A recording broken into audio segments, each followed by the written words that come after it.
आपण पाहत आहात कराड टुडे न्यूज।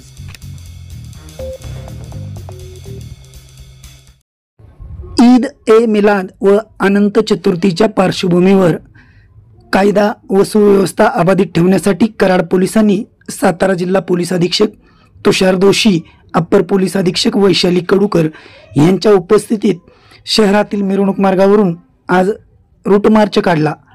हा रूट मार्च मंगळवार पेठेत नगरपालिकेनजीक आल्यानंतर दंगा काबू पथकाकडून प्रात्यक्षिके सादर करण्यात आली। यामध्ये आंदोलकांनी पोलिसांच्यावर दगडफेक केल्यानंतर पोलिसांनी आंदोलकांवर अश्रुधुरांच्या नळकांड्या फोडल्या। यावेळी आंदोलकांची चांगलीच पळापळ झाली।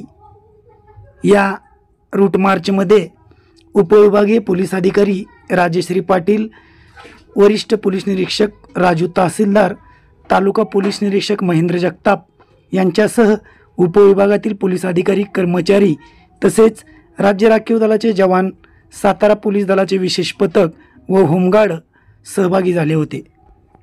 येणाऱ्या गणेश उत्सवाच्या पार्श्वभूमीवर सातारा शहरातनं आज ज्याला आपण रंगीत तालीम म्हणून मॉब डिस्पर्सल आणि रूट मार्च पोलिसांचा, त्याच्यामध्ये पोलिसांची तयारी दिसावी, त्याच वेळेला नागरिकांमध्ये सुरक्षेची भावना निर्माण व्हावी याच्याकरता आज ही रंगीत तालीम आपण आयोजित केली।